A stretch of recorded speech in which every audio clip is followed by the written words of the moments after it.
What's going on, guys? Welcome to the channel. This video is going to be pretty basic because we're just going to be talking about flashlights, and it's a pretty simple topic and I don't think it requires a whole lot of theatrics. So it's all going to be here on the table, and there'll be a little bit of B-roll rolled in on top just so you can see kind of how bright these lights are and what the throw pattern is and all that sort of thing. But all in all, it's going to be a pretty simple video. So here we go. All right, so I got a new EDC light right here, and I've been carrying it for a little while, and I think it solves a lot of issues that the traditional lights right here have run into in the past. This is the EDC07 from Nitecore, and yes, the flashlight was provided to me by Nitecore in exchange for a video review. This light has a bunch of useful features. For the price, I think it might be one of the best EDC lights available. I'm going to tell you all of the reasons why in just a second, but first we need to go over some of the things we need to look for in a flashlight and what we'll end up using them for. Now, some of the uses of a flashlight could range from looking for your keys under your seat in your car to blinding someone who wants to do not nice things to you. On one end, we only need, say, about 50 lumens or so, but on the other end, we could need well over 1,000. And being able to have both in one light is a huge bonus. And we certainly don't want to burn 1,000 lumens and expensive batteries in something like this, just looking for keys under a car seat. But we also don't want to use something like this to try to disorient somebody, when they're trying to do bad things to you. Now, we could just carry two lights, but let's be honest, we're already trying to force ourselves to carry one, so carrying two is probably out of the question. Since we're on the topic of carrying the light, let's talk about the trade-off between size and power. In order to have a lot of power, we need a lot of battery, which means you need a bigger light. Bigger lights are harder to carry because we're trying to make a long round object fit into a short flat pocket. Most of us end up just going with something super small like the MicroStream right here. It's got a great size, but it's not that great on power. We can step it up a notch and add another battery and end up with something like the ProTac 2 AAA right here. It's still thin, just like the other one, but look how much longer it is, almost twice as long, because we've got a whole nother battery in there. And you've got this much of it sitting in your pocket. We could go with a stronger battery like a CR123, but now we're making the light body bigger in diameter. And this is a ProTac 1L. You see how much bigger in diameter we're getting, jumping up from a AAA size to a 123.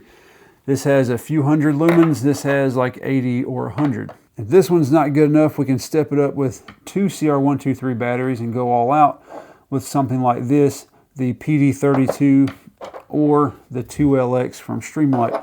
Both of these are awesome lights, have tons of power, but they aren't really great for trying to fit into a pocket. Look how much wider they are.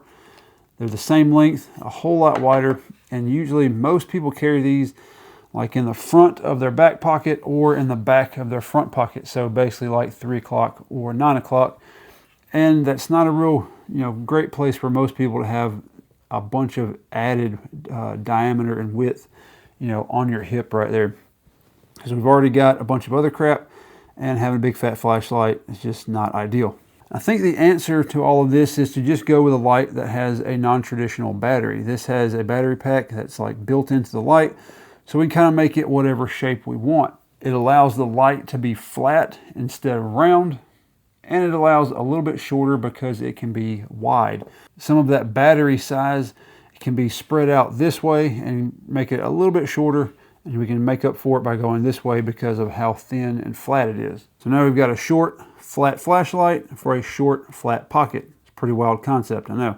Now this EDC07 has a lot going for it. It's got the right shape, has 1500 lumens, 3 different color temperatures, over 2 hours of runtime on the brightest setting, a super low brightness setting for those admin tasks, and a rechargeable battery, a deep pocket clip. For right around $50, it's kind of a hard package to beat. I've been carrying this particular light for a few months and really like the size and the shape and how easily it fits into the pocket. I usually carry it in my left back pocket toward the front, and even with like shorts on in the summertime, if you've got like tight fitting pants or tight fitting shorts or whatever, this isn't 1998, We don't wear baggy skateboarder pants anymore. With pants or shorts that fit appropriately, it doesn't add too much bulk to your pocket, and you really kind of forget that it's there after a few minutes. Now, the only issue I've found with it so far is the throw of the light is not very far, and the hotspot is not very bright. The distance on the throw is listed at about 140 feet, and the candela is about 4,400. Some of you might think that's a lot, but some lights can go upwards of over 50,000 candela. But it's kind of a trade-off we have to live with given the form factor and the size of the light and the bezels up front. High candela usually means you need to go with a big, deep bezel, maybe something like this or bigger. You need all of that bezel to focus all of that light and harness all of that energy into one bright hot spot with a lot of candela. It's not a big deal for a weapon mounted light because space isn't that premium, but for a pocket carry light, it's kind of a big deal. Now, like I mentioned earlier, this light does have 1500 lumens, so it's plenty bright enough to blind somebody.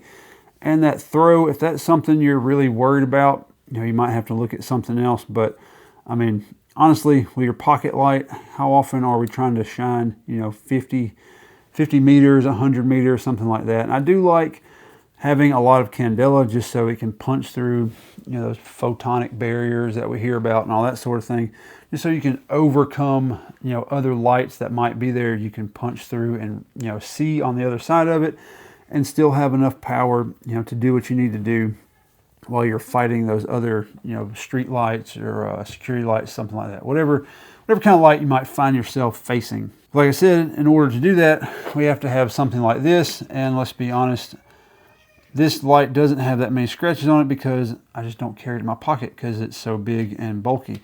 This is more of a like backpack, chest rig type light.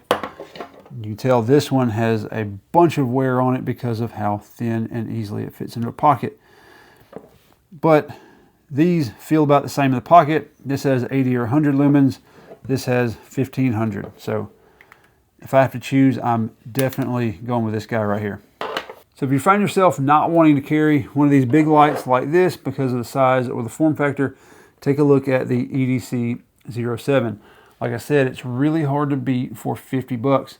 If you're wanting a super tough duty light to, smash things or break windows with, this might not be the light for you because the body is plastic and it doesn't have the super aggressive, window breaking bezel teeth on the front like some of these other lights do. For everyone else that just needs a solid EDC light that will actually carry, this might just be the one.